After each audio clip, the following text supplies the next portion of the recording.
Renata Beržanskienė, su mumis Orlen Lietuva teisės departamento direktorė, Lietuvos pramonės profesinių sąjungų federacijos pirmininkė Dalia Jakutavičė, Lietuvos profesinės sąjungos solidarumas atstovė Daiva Fedaraitė,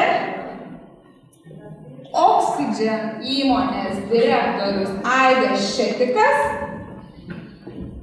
Valstybinės darbo inspekcijos kancleris Šarūnas Arlavičius, na ir Seimo narys Tomas Tomilinas.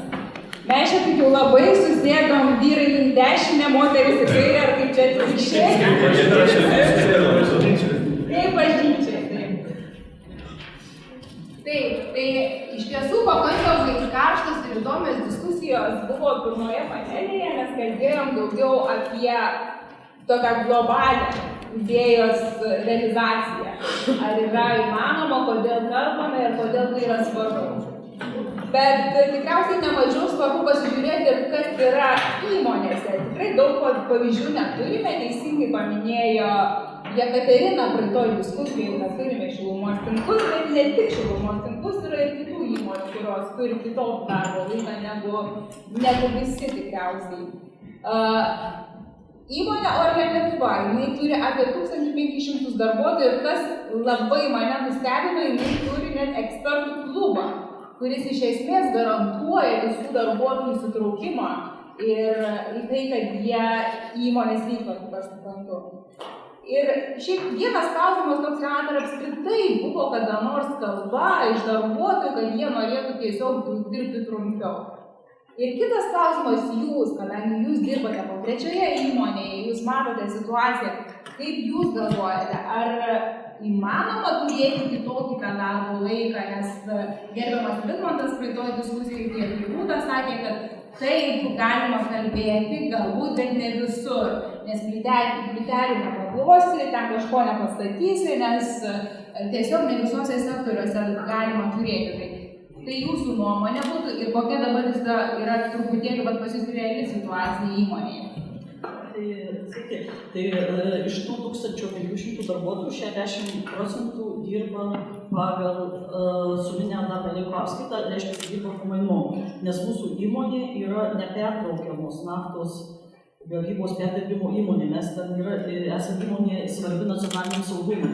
Tai aš iš to, ką girdėjau pirmoje diskusijoje, tai aš tikrai palaikyčiau tiek Vidmanto, tiek Rūtos nuomonę, nes dabar mes turim tuos žmonės, kurie yra gamyboje, operatoriai ir panašiai, kurie negalėtų dirbti būtent sutrumpinta, nes mums tada reikėtų daugiau tų žmonių, reikėtų tiesiog pamainų daugiau žmonių daugiau, ką sakė Rūta, mes regione mokam ir taip vidutiniškai lyginant su 650 įmonėm 4 kartus vidutiniškai didesnį atlyginimą, bet mes nesugebam prisitraukti jaunų inžinierių, jaunų operatorių, mechanikų, tai mums tikrai būtų labai didelė našta.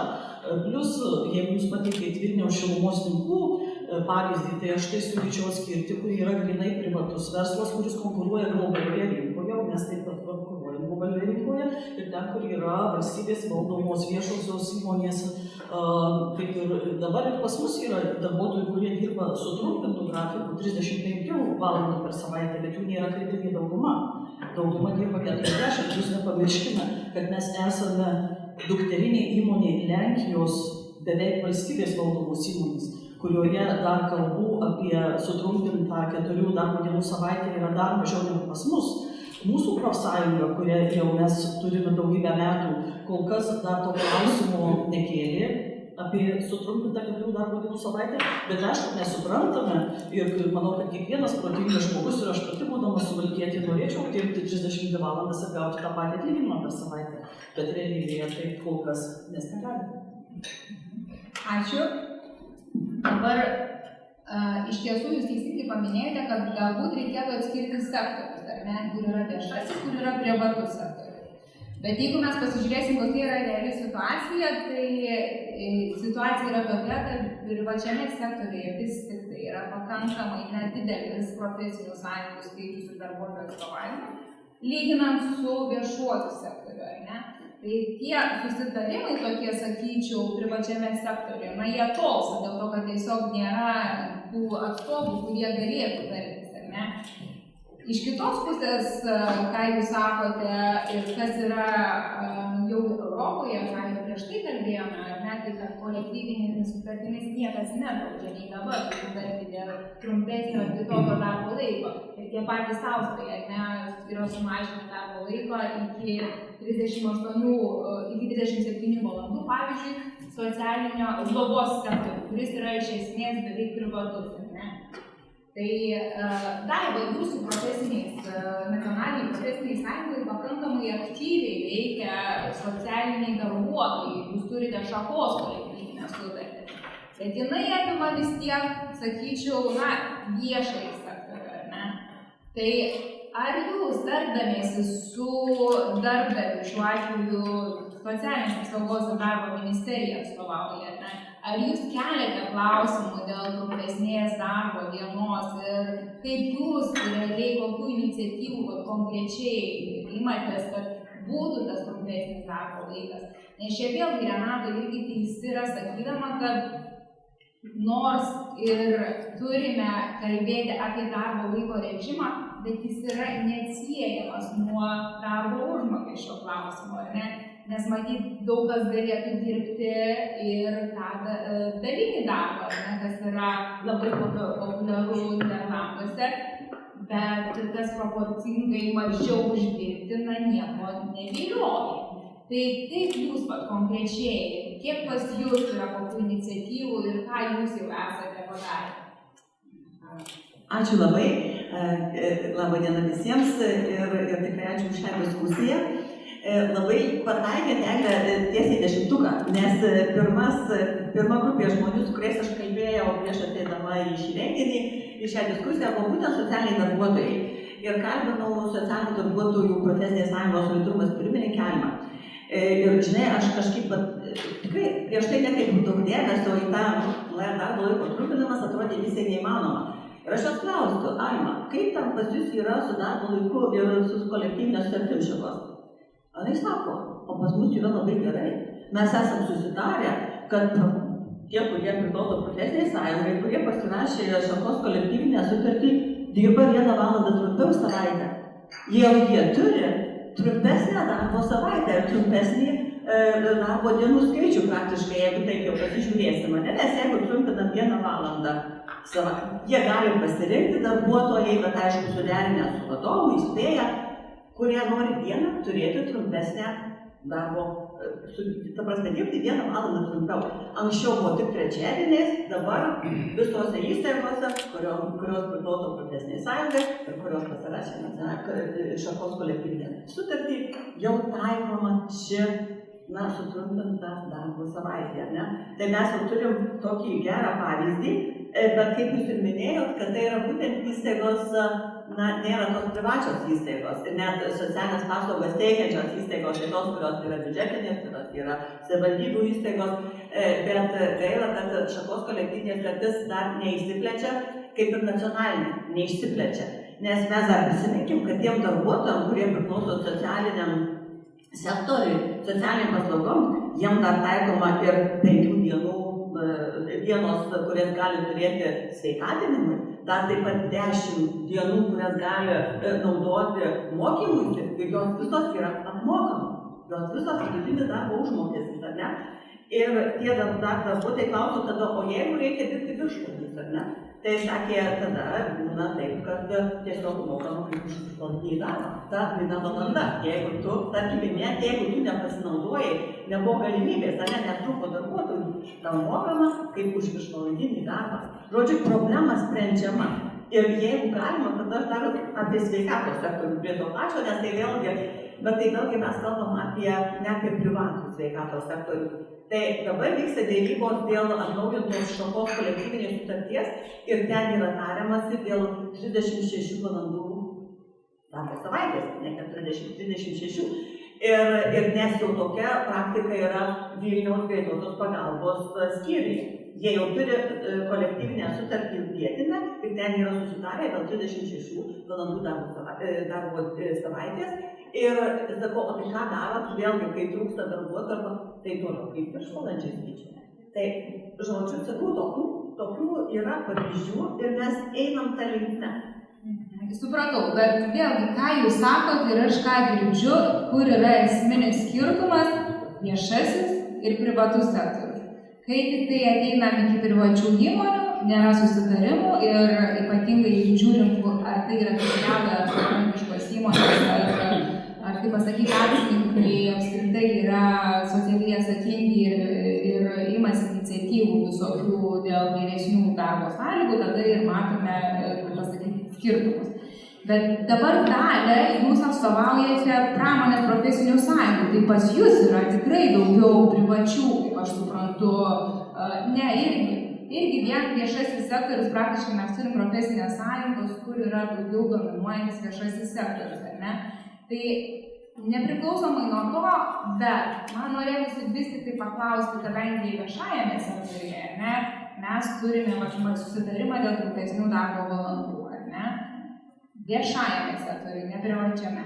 Viešajame sektoriuje, ką profesorius minėjo, ar ne, mes turime darbo kodekso pakeitimą dėl 32 valandų, ar ne? Dabar vėlgi iš profesinių sąjungų pusės, tai matyti, atstovaujant darbuotojus, nepriklausomai nuo to, ar darbuotojas, tėvas augina, mama augina vaiką ir dirba vienokiam ar kitokiam sektoriui, na, iš esmės tikriausiai skirtumo nėra, ką beje jūsų kolega Tomas Žukas prieš tai minėjo, kad norėta buvo pilotuoti ir dėl privataus sektoriaus, ar ne, darbuotojus trumpintos darbo savaitės. Tai ar jūsų atstovaujamuose profesinėse sąjungose ir įmonėse yra įmanoma susitarti dėl trumpesnės darbo savaitės, ar jau turit tokių iniciatyvų? Ir ką darėt, pavyzdžiui, kai atsirado tokia nuostata darbo kodekse? Ar tai iš tikrųjų nėra diskriminuojanti nuostata ir visi taip gražiai sutiko? Duokime tiem jauniem tėvam galimybę dirbti trumpiau, negu jie ten pasakyti, tik tai eina į tą darbą. Sveiki. Na, aš atstovauju sektorių, jisai kaip ir priskiriamas prie viešo sektoriaus, bet iš tikrųjų tai yra energetikos įmonės, chemijos sektorius, tiesa privačios įmonės buvo, bet toks kokybiškiausias socialinis dialogas vyksta energetikos sektoriuje. Tai apie didesnį poilsio laiką mes kalbam ir ieškom įvairių būdų jau bene 10 metų.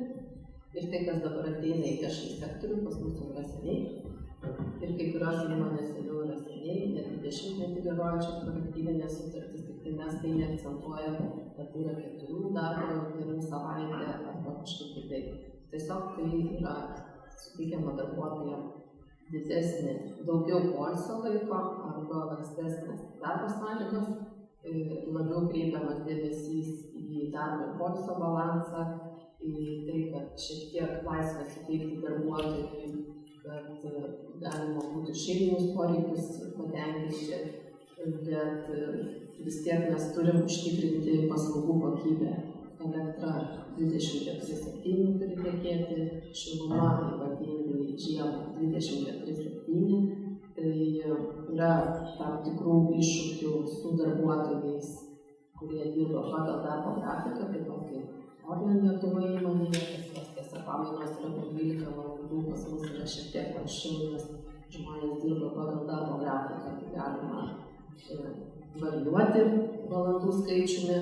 Tačiau darbo šiek tiek laisvės galim suteikti tada, kada yra ramus laikas, bet visiškai laisvės nebelieka, kada ištinka audros, kada ištinka šilumos tinklus avarijos įvairios, tai tada žmonės dirba tiek, kiek reikia ir tam, kad greičiau užtikrinti energijos atstatymą. Po to, aišku, šiek tiek to laisvo laiko mes privalom duoti, nes tikrai būna žmonės, kad dirba ir ne taip nustatyta darbo kodekse. O dar sakėt, kad pas jūs kolektyvinėse sutartyse seniai jau yra sutrumpinta, ne kažkokia tai sutrumpintas darbo laikas? Ne, oficialiai sutrumpinto darbo laiko nėra. tiesiog yra daugiau susitarta dėl poilsio įvairių postų. Suprantu. Yra pas mus jau seniai galioja ne tik papildomi tėvadieniai, bet, kaip čia pasakyti, vaikadieniai turbūt kolektyvinėse, kai kurių įmonių kolektyvinėse sutartyse yra sutarta dėl papildomos vienos dienos, tada, kada darbuotojo šeima turi vyresnio amžiaus tėvus, kuriem reikalinga priežiūra. Aišku. Aidai, girdėjom praeitą diskusiją, dabar irgi ačiū labai, kad sutiko dalyvauti, nes iš tiesų labai norėjusi privatų sektorių pajudinti dėl to, kad tikrai tas atstovavimas, jis nėra girdimas. Tai pasakyti, daugiausiai mes turim valstybę priima sprendimus, vyriausybė ar ministerijos, ar ten priimam įstatymą kažkokį, ir sureguliuoja. Jūsų įmonė yra pažangi vėdinimo sistemų, kaip aš suprantu, gamintoja ir visiškai orientuota į žaliąją transformaciją. Tai aš, kai matau tą visą kontekstą globalų tokios visos žalios ekonomikos judėjimo į priekį, tai jūsų įmonė tokia iškyla iš karto viena kaip iš pavyzdžių.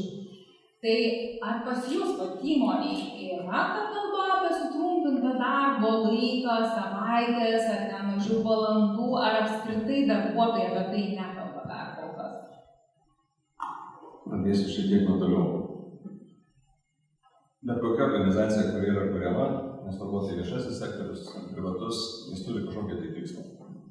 Bet tos organizacijos tikslas yra kurti vertę klientui, darbuotojai, darbdaviui, akcininkui ir tada visuomenei. Tai mes dabar kažkaip praleidom tą pagrindinį, pirmą tą dalį apie klientus, kaip tai įtakos juos. Mes kalbam apie beprasmį darbą, beprasmis, tas vargas nėra darbas. Ne? Tai jeigu aš galiu sukurti vertę per trumpesnį laiką ir klientas nuo to bus laimingesnis ir gaus daugiau vertės ir mano tas darbo laikas visiškai neįtakoja, jokių problemų. Mes galime dirbti vieną dieną per savaitę ar vieną dieną per metus, jeigu sugebame tos poreikius užtikrinti ir patenkinti. Kai kalbame apie darbuotojų, kokia yra vertė darbuotojai? Bet kokiam žmogui, turbūt kiekvienam iš jūsų asociuojasi, tai geras gyvenimas. Tas yra geras gyvenimas. Tai yra pakankamai pinigų ir pakankamai laiko jiems išleisti. Tai ar vieno arba kito yra per daug, tai to gero gyvenimo kaip ir nebelieka. Ne? Tai čia vėlgi kalbam apie tą patį balansą. Jeigu mes sutrumpinsime darbo savaitę, bet sugebėsime, užtikrinti, kad žmogus gauna tas pajamas ir turi pakankamai laiko joms išleisti, viskas yra faina. Tai mes pradėjome diskusiją, pas save įmonėje apie tai. Tai kolegos sakė, jeigu mokėsi daugiau, aš sutinku su 4 dienom. Sakau, kodėl turėsiu daugiau laisvą, mano poreikiams, kuriuos aš dabar turiu, jie yra brangus, reikės daugiau pinigų. Tai tokia juoko forma, aišku, visą tai yra, bet, kaip sako, kiekvienam juokė yra dalis tiesos. Tai turbūt tai yra labai individualu. Ir mes neturėtumėm likti tik tai darbuotojo ar darbdavio, lygmenį, nes tai tiesiog jau yra pirmiausia klientas. Jis muša būdą, jis mums sako, kaip mes turėtume veikti. Ir jeigu tai reikia, kad darbas būtų atliktas šeštadienį, sekmadienį, naktį, rytą, vakarą, žiemą, vasarą, mes turėsime prie to taikytis. Nes arba tu prisitaikai ir tenkini tos poreikius, arba tavęs tiesiog nelieka rinkoje. Kai nelieka manęs rinkoje, kas nutinka? Nutinka tai, apie ką mes negalėsime kalbėti. Nebus tokios gerovės valstybės, apie kurią yra priimta, nes iš trūkumo gerovė neatsiranda. Gerovė atsiranda tik tai arba iš pakankamumo, arba šiek tiek didesnio pertekliaus. Tai jeigu mes turime daugiau, galime duoti daugiau, per trumpesnį laiką, puiku, mes už tai.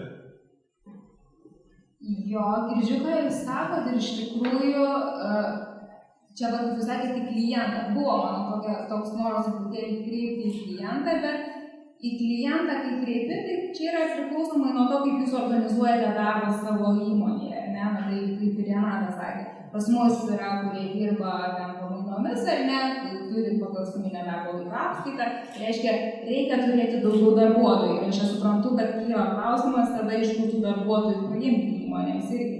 Tai matyti, sprendžiat ne tik kliento problemą, bet ir žiūrite konkrečiau į daugiau. Tai apie tą gerovę ir įmonės tada kalbame, konkrečių darbuotojų, kiek jie uždirbs ir tada tikriausiai ir tie klientai bus patenkinti. Aš taip suprantu. Visą tai yra susiję. Klientams pirmiausia mes turime galvoti apie juos sukurti vertę, nes jie už tą vertę moka. Darbuotojai tai yra tie žmonės, kurie tą vertę kuria. Tai mes jų ignoruoti negalime. Dėl to akcininkai yra tik tai trečioje vietoje. Įmonės yra kuriamas ne dėl akcininkų, bet dėl grąžos jiems. Nes jeigu yra klientas, yra darbuotojas, kuris kuria tą vertę ir sukuria tą vertę didesnę, kurios dar lieka ir akcininkui, tai viskas yra ok. Tai taip, darbuotojai yra tas frontier, reiškia antras tier lygis, apie kurį mes turime kalbėti, nes be jų nebūtų jokios vertės niekam, nei darbdaviui, nei akcininkui, reiškia, nei bet kokiam klientui. Tai be abejo, darbuotojų interesai yra labai svarbus. Bet šitoje vietoje vėlgi esu už tai, kad susitartume, kas jam yra svarbiau, ko iš šiuo metu turi daugiau. Jeigu jis turi daugiau laisvo laiko ir yra linkęs tą laiką iškeisti į pinigus, tai tegul jisai tai daro. Jeigu jis turi daugiau pinigų ir jam reikia daugiau laisvo laiko jums išleisti, tai irgi tarkimės, tegul taip ir būna. Supratau, ačiū. Praeitoj diskusijai vėlgi buvo minėta ta pati Prancūzija ir jo, berods dar 1998 metais savo pristatymas buvo priimtas ir ten yra sutrumpinta 22 valandų darbo savaitė buvo įvesta, ne tokia.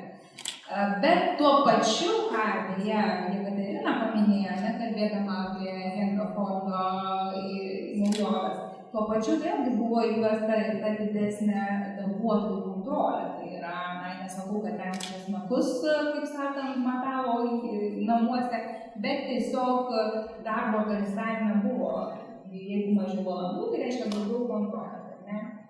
Bet iš esmės kol kas Prancūzija irgi lieka viena iš tų valstybių, kur yra mažiausias darbo laikas, nors jeigu paimsime ir Lietuva neatsilieka, jeigu tikriausiai paimsime ar ne statistiką ir pasižiūrėtume, koks čia tas bendras vidurkis jau yra dabar pas mus.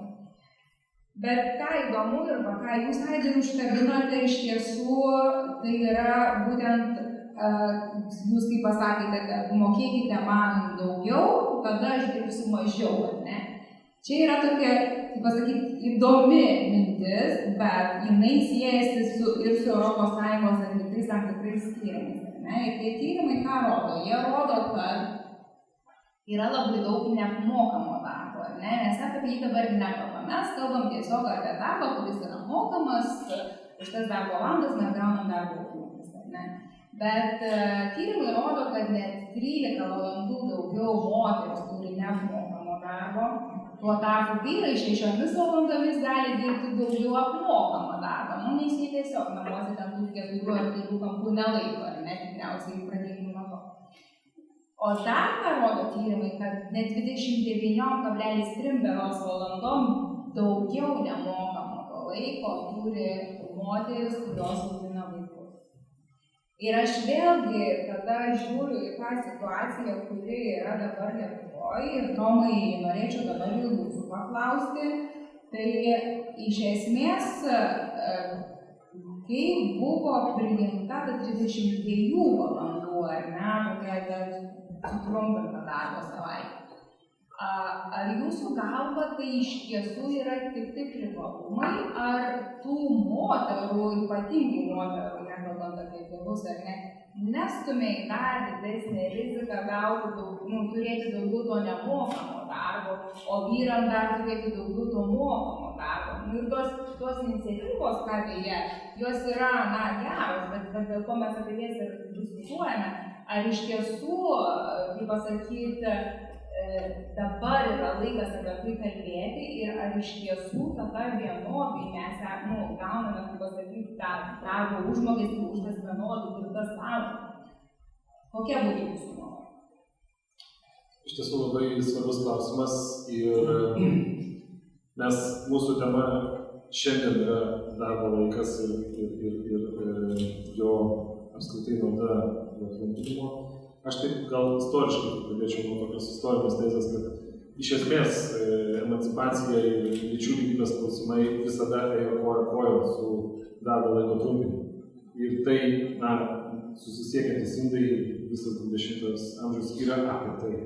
Mes čia labai daug apie Fordą kalbėjom, bet nepamirškim, kad darbo laiko trumpinimo priežastis yra darbo judėjimas ir profsąjungos, ir streikai, tos sunkios darybos, kurios baigėsi tarp susitarimų dėl gerovės valstybės ir dėl kitokio pasaulio vizijos, dėl to mes gyvename šiuolaikinėje Europoje ir šiuolaikiniam vakarų pasaulyje, kuris yra toks išsivystęs, turtingas ir tas istorinis argumentas labai svarbus ir jeigu mes toliau kursime naratyvą, kad laisva rinka yra vienintelis pasakojimas apie ekonomiką, arba tradicija yra vienintelis pasakojimas apie mūsų darbą, mūsų namų aplinką, tai mes ir užstriksime tą tradicijų ir laisvojimą. Jeigu mes turime, jeigu mes norime svajoti apie kitokį pasaulį, apie pasaulį, kur žmogus nepersidirbs, neperdėks darbe, kur turės papildomą laiko saviraiškai, turės laiko šeimai ir pačiai, nesvarbu, vyras ir moteris, nes tikrai yra priemonių, kurios skatina tą lygų pareigų pasidalinimą, ta pati direktyva dėl tėvystės pareigų dalinimosi tarp vyro ir moters europinė, kurią jūs kaip viceministrė, man atrodo, atstovavo, tai Briuselį tą klausimą. Tai aš sakyčiau, kad mes tiesiog pametėm šiek tiek tą dėmesį ir lyčių lygybė Lietuvoje, nes atrodo, kažkas jau konstatavo, kad čia jau visas feminizmas baigėsi ir nereikia nieko daryti, nes mūsų rodikliai gan neblogai atrodo lyginant su kitom šalim, tai man atrodo, tai labai klaidingas įspūdis ir reikia galvoti ir apie tą temą. Atskirą diskusiją instituto labai siūlau padaryti apie tą nemokamą darbą ir čia tiesiog konceptualiai reikia pažiūrėti. Bet istorinis argumentas išlieka, jeigu mes nustojam svajoti politikoje apie trumpesnį darbo laiką, tai bus blogai ir mūsų lyčių lygybės tikslams. Aš dar, jeigu galima, norėčiau atliepti keletą aklygatvių, kur mes priėjom pirmoji daly diskusijos. Tai visų pirma, čia tokie mano praktiniai patarimai, kaip mes galėtume judėti link realizavimo 4 savaitės koncepto. Aš toks labai praktikas, politikas ir man norisi daryti rezultatus, bent jau žingsnis po žingsnio pasiekti. Tai visų pirma, mes kalbam iš karto apie europinį lygį, mes nepamirškime, nesam kažkokie asocijuoti Europos Sąjungos nariai, mes esam tikrieji nariai. Tai reiškia, kad mes diskusiją skatinti galime europinių lygmenį. Tai jeigu aš matau, ką deklaruoja įvairios partijos einančios dabar į europinius rinkimus iš įvairių politinio spektro pusių, tai visos deklaruoja, kad aktyviai dalyvaus toje diskusijoje ir palankiai žiūri šitą temą. Tai viskas labai gerai. Tai reiškia, kad mes Briuselį tarsim iš pasyvios valstybės į aktyvią valstybę, kuri dalyvauja šitoje diskusijoje ir galbūt net leidžia Europos komisijai judėti, skaičiuoti, galvoti, kaip įmonės, didelės įmonės tą pereinamą laikotarpį patirs. Žinoma, kad bet koks šuolis turi pasiekmes mikroekonomikos lygmenį, tai žinoma kažkokios kompensacijos, pereinamąjį laikotarpį, visą tai, bet Prancūzija praėjo, galima išstudijuoti ir padaryti. Bet jeigu mes žiūrim bendrai, tai ar mes norime spręsti nuovargio, streso, neilgėjančio sveiko gyvenimo trukmės klausimus, ar mes norime spręsti įvairių šeimos ir darbo derinimo problemas, nežinau, antidepresantų naudojimą ir taip toliau. Ta prasme, ar mes norime gerinti socialinius rodiklius. Ir tai yra vienas iš tokių rimtų įrankių. Dar vienas mano paskutinis dabar šitam pasisakymą tezę dėl praktinio kelio. Jeigu mums nepavyktų susitarti dėl darbo kodeksų, ir čia vėlgi praeitos diskusijos aklygatvis, skandinavai turi kolektyvinius santykius, o mes ir jų kolektyviniai susitarimai yra įstatymo galios, taip, pas mus įstatymo galios yra kol kas tik įstatymas, bet kas yra pagal faktą įstatymas, tai yra tas pats susitarimas kolektyvinis, maksimaliai kolektyvinis. Ir tą susitarimą mes galim pasiekti ir rašyti darbo kodeksą. Gerai, jeigu mums politiškai tai kol kas neįmanoma, tiesiog darbdaviai turi didesnę galią politikų negu darbuotojų mūsų situacijų. Tai vienas iš būdų, kaip iš tikrųjų išjudinti diskusiją, būtų tada kalbėti apie tą vieną dieną, ne apie tas 4, o apie tą vieną. Ką darom su tą papildomą vieną dieną? Ir mano konceptualus pasiūlymas yra kalbėti apie tą dieną kaip apie dieną saviugdai ir mokymuisi, už kurį turi sumokėti arba darbdavys, arba valstybė, arba ta pati Europos Sąjunga. Mes jau padarėm pirmus žingsnius, kiekvienas turi 500 eurų krepšelį dabar ir galite realizuoti mokymosi viso gyvenimo platformą. Dabar, šiandien užsiregistravę švietimo ministerijoje gauna 500 eurų. Iš karto, aišku, tai 500 eurų per 2 metus ar per 5 dabar bijau kalbuoti, tai yra per mažai, bet Europos Sąjunga jau dabar tai investuoja. Tai niekas mūsų nedraudžia susitarti dėl žymiai didesnės investicijos ir tą vieną dieną skirti būtent tam, apie ką kalba visi toj naujoje ekonomikoje. Žmogus turi nuolat tobulėti. Kad dirbtinis intelektas ateina taip greitai, kad žmogaus kompetencijų neužtenka dabartiniai šiuolaikiniai rinkai. Tvarkoje, investuokime tą žmogų ne 5 dienas, kaip mes su Luku čia daug dirbom, kad atsirastų 5 dienas saviugdai darbo kodeksą per metus, o duokim 1 dieną per savaitę. Čia bus rimtas pokytis, kalbant apie produktyvumą, ateitį ir tos kompetencijos naujas, kur žmogui reikia tobulinti vienos profesijos per gyvenimą užtenka. Gerai, ačiū. Dabar iš karto mikrofoną jau galime perduodam Šarūnui. Jo, bet čia dar truputėlį pareplikuojant ir provokuojant, vėliau galėsite atsakyti, mes kalbam apie davimą vienos dienos, o nekalbam apie tai, o kas mainais. Nes ką Austrai kolektyvinėse sutartyse beje susitarė, ne? Jie sakė mainais į darbo užmokestį, ne? Tai va čia ir yra tas klausimas ir kaip pasakyti, matyt, tą sidabrinę kulką. Tai viskas gerai, mes dirbam trumpiau, kaip yra su darbo užmokesčiu. Nes ką minėjo prieš tai, nors ir kalbam apie darbo laiko režimą, vis tiek iš esmės klausimas darbo užmokesčio išlieka, kaip pasakyti, svarbus. Šarūnai, kadangi jūs atstovaujate valstybinę darbo inspekciją, kuri tikrina ir mato realias įmonių situacijas, duomenys, kurie rodo, kiek yra kolektyvinių sutarčių Lietuvoje ir koks jų augimas, ypatingai privačiame sektoriuje, jie yra labai tokie, sakyčiau, nedideli. Džiaugtis tiesiog nėra kuo, reikėtų įvardinti taip, nėra kuo. Džiaugtis galime, kad turime privačiame sektoriuje, tai yra viešajame sektoriuje, bet privatus sektorius tikrai jisai stagnuoja dėl to, kad nėra kolektyvinių derybų. Jūs taip pat matote ir lankote pačias įmonės, jūs stebite situaciją įmonėse. Ar jos yra tokios modernios ir pasiruošusios jau įsidiegti, pavyzdžiui, sutrumpintą darbo dieną.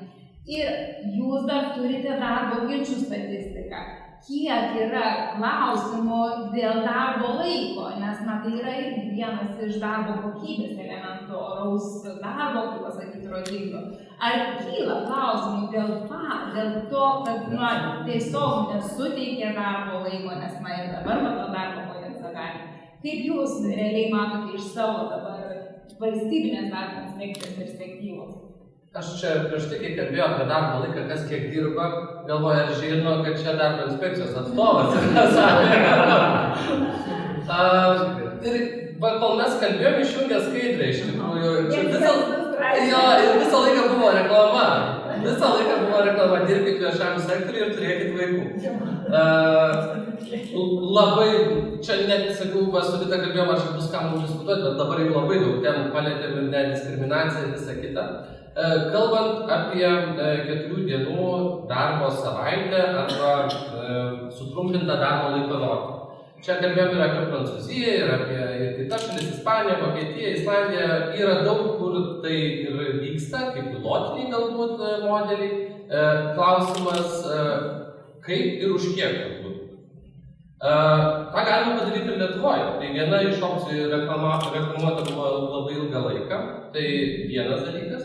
Kitas dalykas, jeigu mes norim dirbti mažiau, bet ir gauti mažiau, ne visas darbo laikas, tą galima padaryti. Trečias dalykas, darbo laiko režimas. Dirbti 4 dienas po 10 valandų, išdirbti 40 valandų normą, 5 dieną ilsėtis ir gauti tą patį darbo užmokestį. Tai yra įmanoma. Ir dar vienas, kai kalbėjom čia nuo Japonijos iki Vilniaus šilumos tinklų. Tarp kitko, Japonijoje, ten, man atrodo, Microsoft buvo įmonė, kuri paskaičiavo, kad 40% produktyvumas išaugo dirbant 4 dienas. Čia vertinus ir gerėjančią sveikatą darbuotojų ir taip toliau ir panašiai. O ką Vilniaus šilumos tinklai, kadangi jie čia buvo paminėti ir aš žinau, jie pasidarė tokį įdomesnį variantą, kas iš tikrųjų nėra blogai. Tai reiškia, 5 dieną yra pasyvus budėjimas. Tu nedirbi, bet jeigu kažkas susitega, tai tada jau būk malonus ten prie kompiuterio ir kažką ten atsakyti ar padaryti. Tai labai įdomus ir man atrodo labai geras, nes tikrai turiu ir ne vieną pažįstamą, kas ten dirba. Jie yra labai patenkinti būtent šitą papildomą garantiją ir labai daug žmonių, jie taip išlaiko pas save, vien dėl to tokio požiūrio ir nustatymo. Tai kaip ir sakiau, galima, klausimas kaip ir už kiek. Dabar kalbant apie ginčius. Iš tikrųjų, netgi paprašiau, kad mūsų darbo ginčių komisijų pirmininkai pasižiūrėtų, kiek dėl to būtent buvo straipsnio ginčių, kiek apskritai dėl darbo laiko ir lanksčių darbo sąlygų. Tai dėl to straipsnio nebuvo nei vieno ginčio.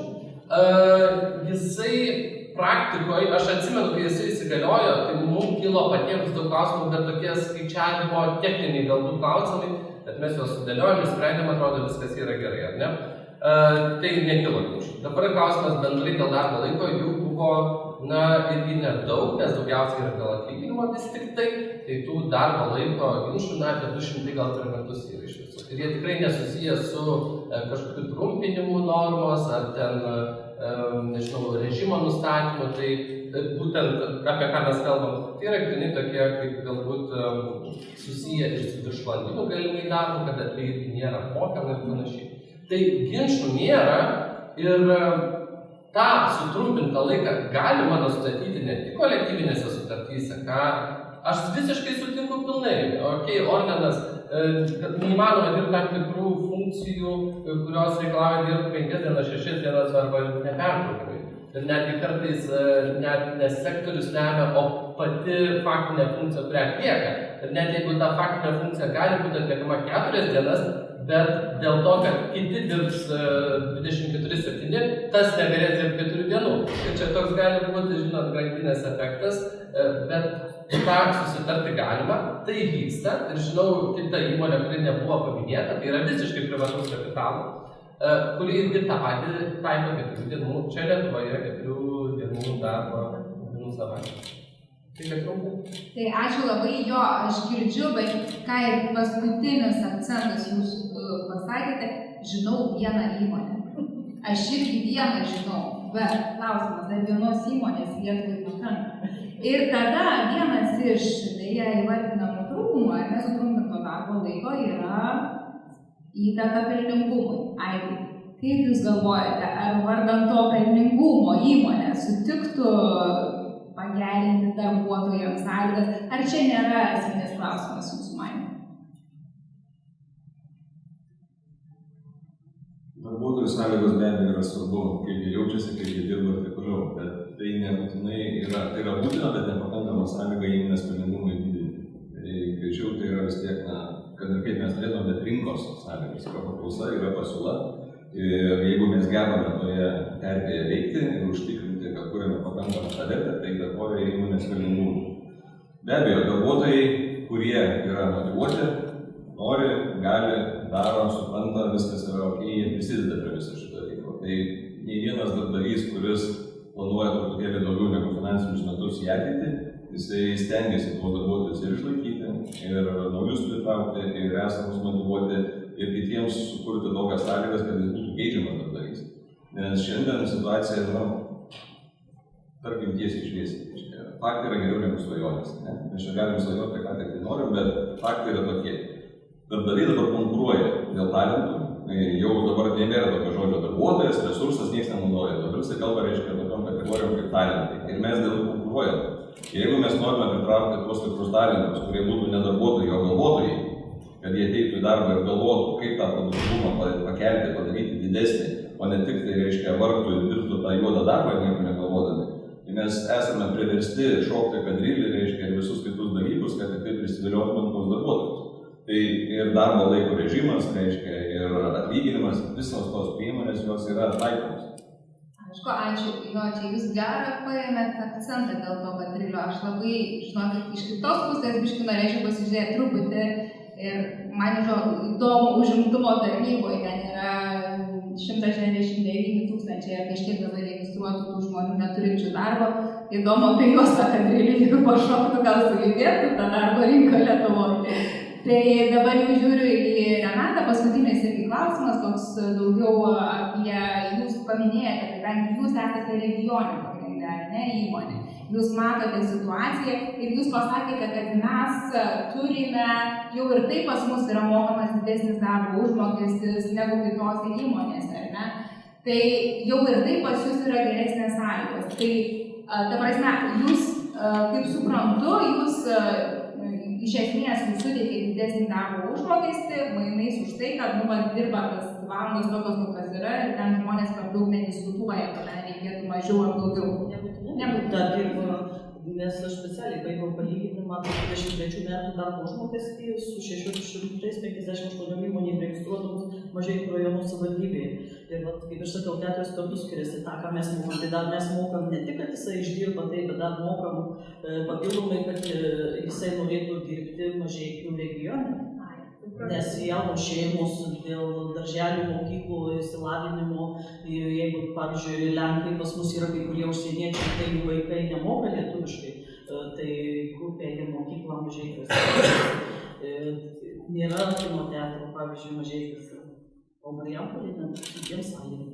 Tai iš tikrųjų yra daug premija ir daugiau tų premijų yra, nes mano darbdavys tikrai, mano manymu, yra labai dosnus, kad išlaikytų tą darbuotoją, bet vis tiek yra labai didelis trūkumas. Yra sudaromos sutartys su proftechninėm mokyklom, su universitetais, kad tik kažkas ateitų ir atliekamos praktikos studentai traukiami, bet yra labai sunku, nes tai yra regionas. Supratau. Tai iš esmės jūsų galva dabartinė situacija yra tokia subalansuota, sureguliuota ir jeigu diskusijos būtų, tai matyt jos išbalansuotų tą situaciją. Aš nesakau, man tai labai patinka, kad yra diskusijos, aš jau kaip minėjau pati, aš labai už tokias diskusijas, nes aš esu iš to regionų, kur yra dvi kino teatro salės. Bet manau, kad mums pirma reikėtų derinti tai su motina, nes mūsų motina turi 20 000 darbuotojų. Motinų įmonė, tai ir yra 4 gamyklos, jos visos Europos Sąjungoje, tai iš tikrųjų reikia jau lyginti su visais europiniais reikalavimais. Taip, supratau. Dėkui. Ir dabar dar darbuotojų atstovų žiūriu ir vis tiek galvoju Dalia. Nežinau, taip mes matome, kad 112 straipsnį, kaip ir Šarūnas sakė, čia tokia reklama buvo. Ką profesinės sąjungos gali padaryti, kad atsirastų ta kitokia reklama, kur tas pilotas atsirastų galbūt įmonėse, tos trumpesnės darbo valandos, jeigu jų tokių reikėtų, ką Aidas sako, nes iš esmės viskas orientuojama į klientą, jeigu daug klientų turime, daug pinigų, dalinamės pelnų su darbuotojais ir kaip pasakyti, viskas yra gražu ir gerai. Tai kaip jūs galvojate, ką turi padaryti profesinės sąjungos? Pirmiausia, gal pasakyti, kas tai yra profesinė sąjunga. Tai profesinė sąjunga yra susivieniję darbuotojai. Ir jeigu darbuotojai iš apačios tokią iniciatyvą rodo, o kaip rodo mano praktika, kad darbdaviai dabar iš tikrųjų pradeda girdėti ir pradeda vykdyti tos norus, ką darbuotojai nori, todėl kad darbo rinka tikrai yra labai įtempta.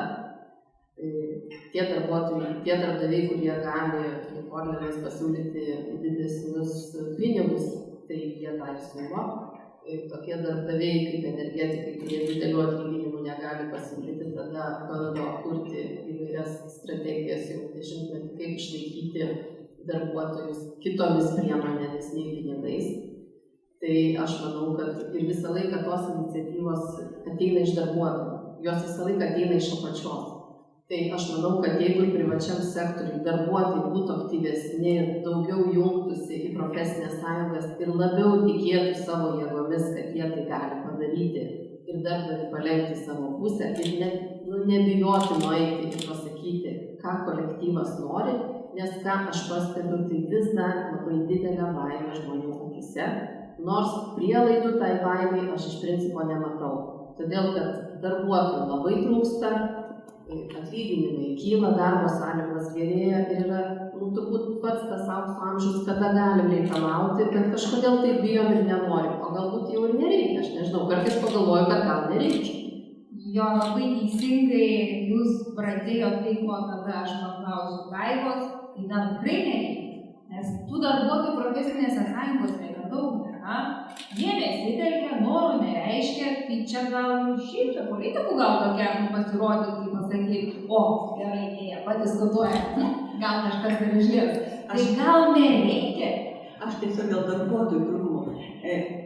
aš taip suprantu kartais, kad talentų trūksta, ne darbuotojų, tai jūs pati minėjot, kad yra iš tikrųjų užsiregistravusių užimtumo tarnyboje, bet mes visi norim iš tikrųjų talentų, darbdaviai nori talentų, iš tikrųjų, kaip mes girdim, kurie kurtų didelę pridėtinę vertę, o ką daryti tada netalentą?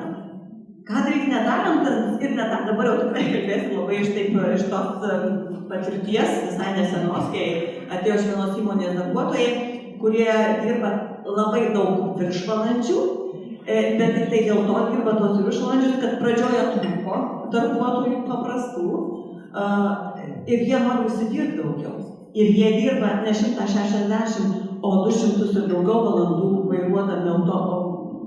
vairuodami autobusus, todėl, kad jie nori užsidirbti. Ir kai dabar jau darbuotojų netrūksta, nes ten yra daug darbuotojų iš kitų šalių, jie sako, mums nereikia tų darbuotojų iš kitų šalių, mes norim dirbti tos viršvalandžius.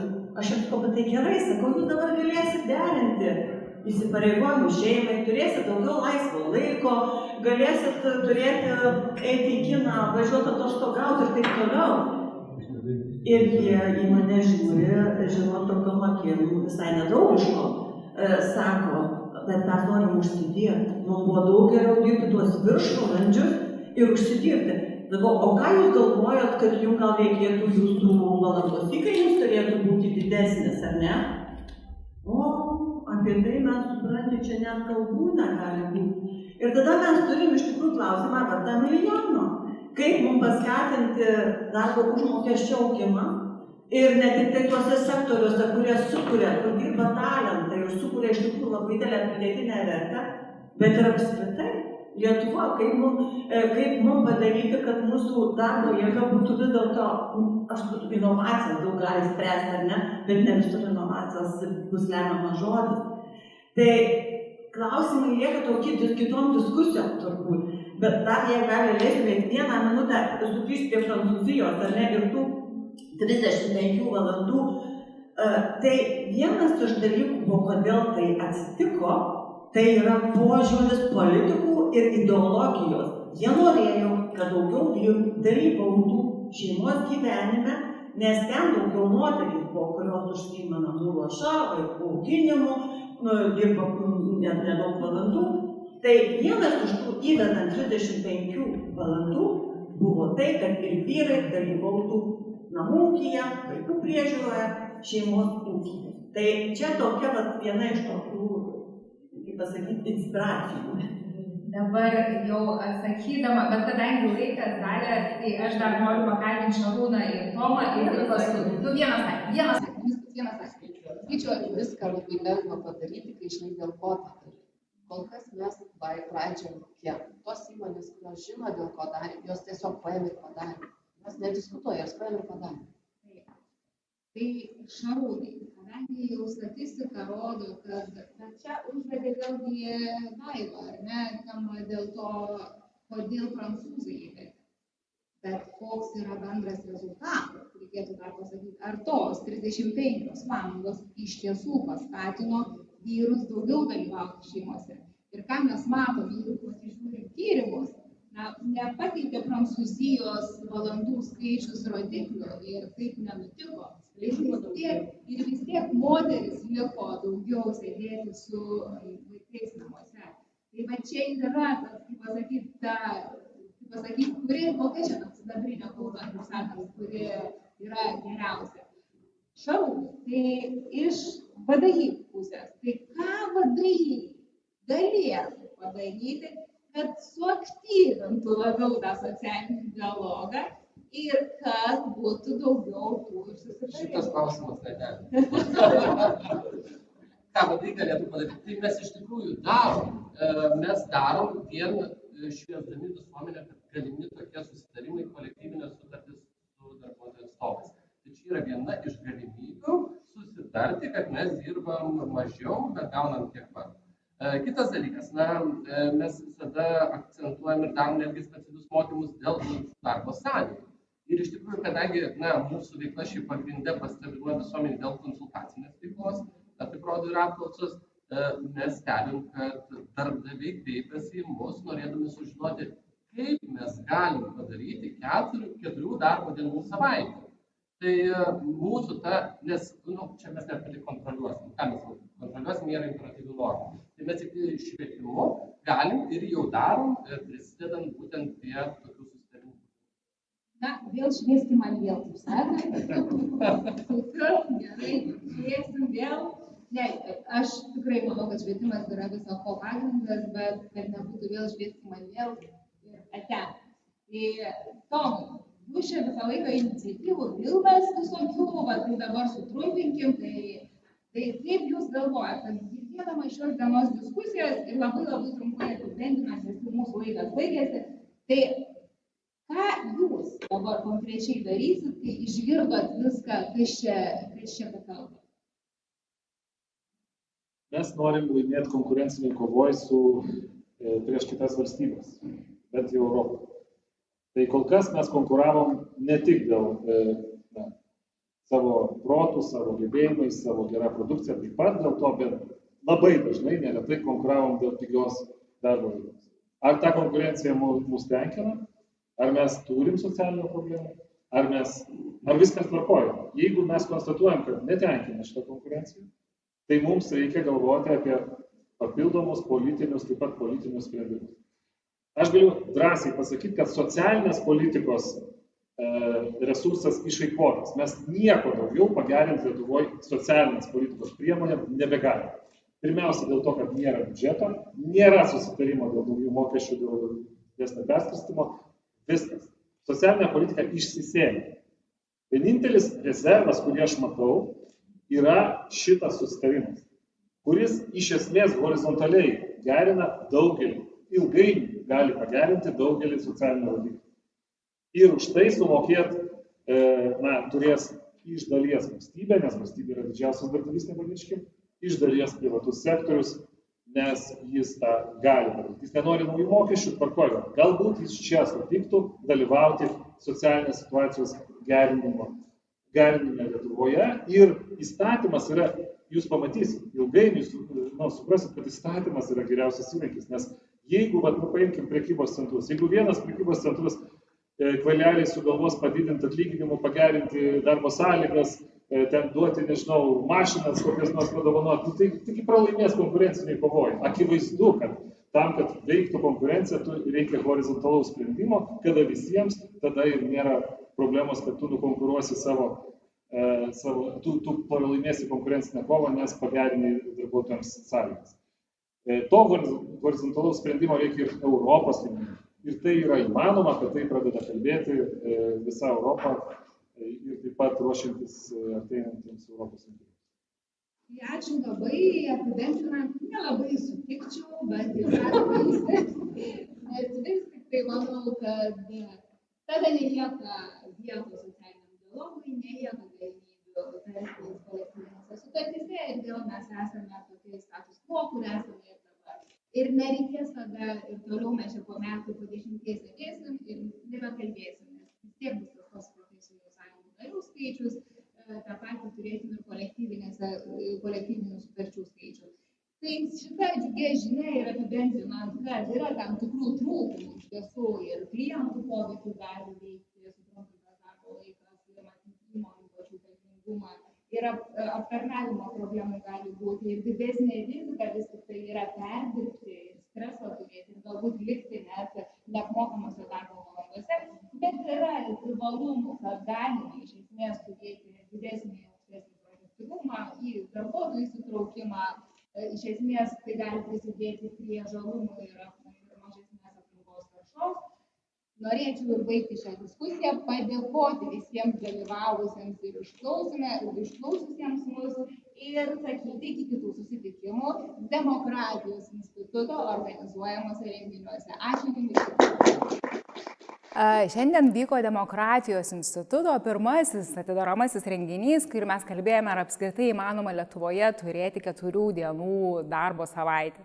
Nediskutavome, ar tai būtų 32 ar 40 valandų, tiesiog diskusijų pradžia ir ar verta apie tai kalbėti. Tai aš labai džiaugiuosi, kad tiek darbdavių atstovai, tiek profesinių sąjungų, tiek darbo teisės ekspertai, tiek ekonomistai išsakė savo nuomonės ir mes tikrai visi sutarėme, kad galime kalbėtis, kad tai būtų daug geriau, jeigu kalbėtųs pačios šalis, tai yra darbuotojų ir darbdavių atstovai, kad iš esmės sutrumpintas darbo laikas reiškia, kad mes turime daugiau laiko savo gyvenimui, mes galime greičiau ir kokybiškiau atlikti darbą, kad gali augti produktyvumas ir kad iš esmės žmonės dirba efektyviau ir didesnė yra motyvacija. Plus įvertinome ir tai, kad aplinkai poveikis gali būti teigiamas dėl to, kad tiesiog žmonės nevažinės į ofisus ir mažiau vartos. Taip pat atkreipiam dėmesį, kad yra tam tikrų trūkumų, kas be abejo irgi reikia įvertinti ir matyti. Ir tai yra lygiai tas pats galbūt stresas darbe dėl padidinto darbo krūvio. Ir tai yra tai, kad iš esmės įmonės pelningumai gali mažėti, o tai gali atsiliepti ir darbuotojų darbo užmokesčiui.